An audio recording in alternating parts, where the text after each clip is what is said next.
처음 며느리를 만난 날을 잊을 수 없습니다. 상견례 자리에서 제 인사를 받는 둥 마는 둥 하더니 명품 가방을 식탁 위에 툭 던지듯 놓더군요. 사돈 어른이 대기업 임원이라니 우리 아들이 기 죽을까봐 제가 먼저 웃으며 반갑다고 손을 내밀었지만 그녀는 제 손은 쳐다보지도 않고 손톱만 만지작거렸습니다. 아버지가 가라고 해서 오긴 했는데 여기 원래 이렇게 소란스럽나요?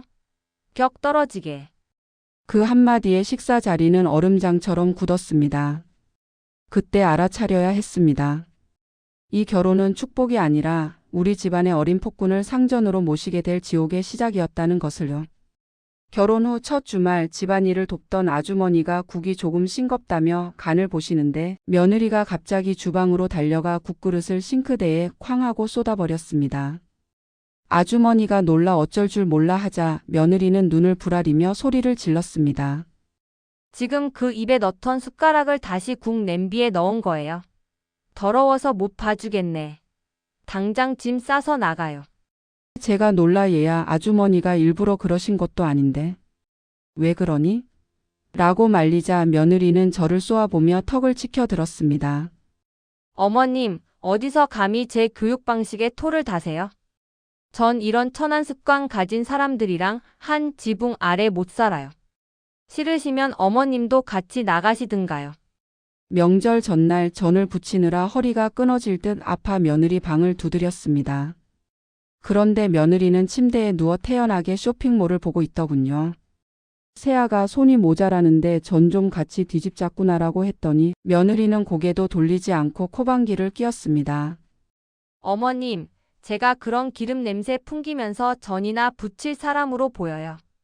대학 때 제 과제 대신 해주던 애들이 줄을 섰어요. 저한테 이런 자빌 시키는 거 굉장히 불쾌하네요. 이런 건 사람 사서 하세요. 며느리에게 저는 가족이 아니라 본인의 품위를 지키기 위해 존재하는 무보수 하녀에 불과했습니다. 제 고등학교 동창 모임에서 며느리는 정점을 찍었습니다. 친구들이 며느리가 모델 같다며 칭찬을 건네자 며느리는 대놓고 얼굴을 찌푸리며 친구의 옷차림을 훑었습니다. 그러더니 제 귀에 대고 속삭이더군요. 어머님, 이런 수준 낮은 아줌마들 사이에 저를 왜 앉혀두세요? 입고 온 옷들 좀 봐. 시장통이 따로 없네. 창피해서 같이 못 입겠으니까 전 갈게요. 그러고는 친구들이 보는 앞에서 의자를 뒤로 밀치며 일어났습니다. 친구들은 얼굴이 불그락푸르락해졌고 저는 쥐구멍에라도 숨고 싶은 심정이었습니다.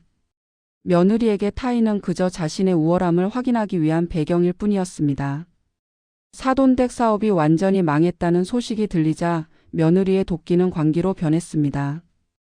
고가의 피부과를 못 가게 되고 카드 한도가 줄어들자 그녀는 거실에 있는 제 화분들을 발로 차서 깨뜨리며 울부짖었습니다.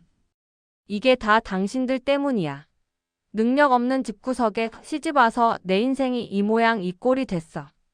아들이 며느리를 달래려 하자 며느리는 아들의 뺨을 세차게 내리쳤습니다.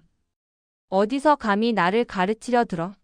내 아버지가 무능해서 내 인생 망친 것처럼 너도 똑같아. 이 구질구질한 집구석 다 불태워버리고 싶어.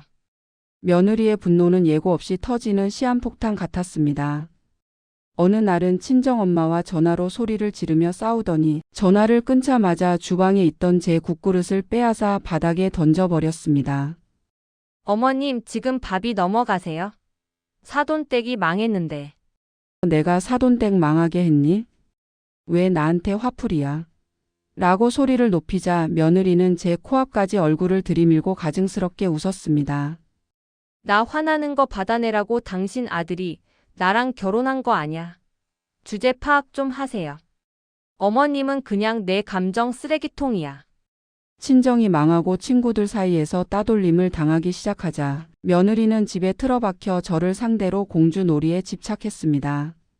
아침마다 본인이 먹고 싶은 메뉴를 적어 제 방문 앞에 붙여놓고는 조금만 마음에 안 들면 이딴 걸 먹으라고 했냐며 식탁을 엎었습니다. 자신은 함부로 대할 사람 아니라며 허공에 대고 소리를 지르는 그녀의 눈은 이미 제정신이 아니었습니다. 본인의 무너진 자존감을 채우기 위해 집안에서 가장 약한 저를 짓밟으며 필사적으로 자신의 권위를 확인하려 들었습니다. 아들이 회사에서 억울한 일을 당해 술 한잔하고 들어온 밤이었습니다. 거실에 쓰러져 울고 있는 아들을 보며 며느리는 비웃음을 흘렸습니다. 진짜 꼴값이다. 밖에서 무시당하고 들어와서 여기서 짜고 있니?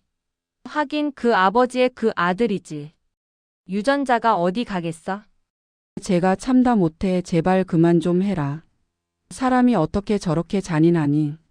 라고 소리를 지르자 며느리는 아들의 머리를 발로 툭툭 치며 말했습니다. 어머님, 이 오물 같은 아들 치우세요. 냄새 나니까. 이런 꼴 보려고 내가 그 고생하며 공부한 줄 알아? 그 순간 그녀는 사람이 아니라 악마처럼 보였습니다. 거울 속 제 얼굴은 1년 만에 시체처럼 변해 있었습니다. 매일 밤 며느리의 폭언과 비아냥을 들으며 잠들지 못했고 자다 깨서도 그녀가 칼이라도 들고 오지 않을까 공포에 떨었습니다. 어디서 감이라는 그 한마디가 제 가슴에 대모처럼 박혀 숨을 쉴 수가 없었습니다. 저는 깨달았습니다. 자기밖에 모르는 이 괴물은 절대로 변하지 않는다는 것을요. 그녀에게 저는 밥해주는 기계였고 스트레스 해소용 샌드백이었습니다. 저는 떨리는 손으로 아들에게 말했습니다. 이 지옥에서 나가자. 저 아이는 사람이 아니다. 이혼 서류를 내밀자 며느리는 끝까지 눈을 치켜뜨며 당당했습니다. 이혼? 어머님, 지금 제정신이세요?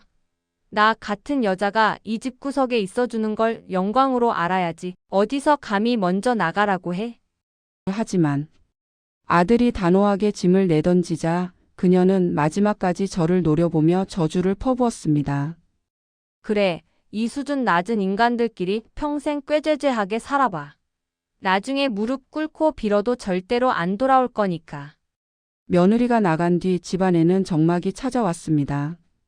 하지만 그 정막은 공포가 아닌 평화였습니다.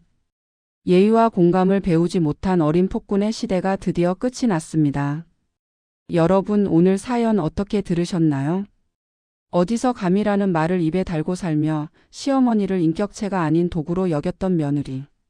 그 오만함의 끝은 결국 본인마저 외롭게 만드는 비극이었습니다. 우리는 흔히 자식 귀하게 키워야 한다고 말합니다. 하지만 진짜 귀하게 키우는 것은 명품 옷을 입히고 남들 위해 군림하게 하는 것이 아니라 타인의 아픔에 공감하고 고마운 일에 감사합니다 라고 말할 줄 아는 평범한 인성을 가르치는 일이 아닐까요? 벼는 익을수록 고개를 숙인다고 했습니다. 하지만 끝까지 고개를 빳빳이 쳐들고 주변 사람들을 상처 주었던 그 며느리는 이제 무너진 친정과 홀로 남겨진 현실 속에서 뒤늦은 후회를 하고 있을지도 모릅니다. 인생 선배님들, 혹시 여러분 주변에도 이런 어린 폭군 때문에 소갈이하는 분들이 계신가요? 아니면 사람은 고쳐 쓰는 게 아니다라는 말에 깊이 공감하시나요? 가족이라는 이름으로 무조건 참고 사는 것만이 정답은 아닐 겁니다. 때로는 나를 지키기 위한 단호한 결단이 진정한 평화를 가져다 주기도 하니까요. 여러분의 소중한 의견을 댓글로 남겨주세요.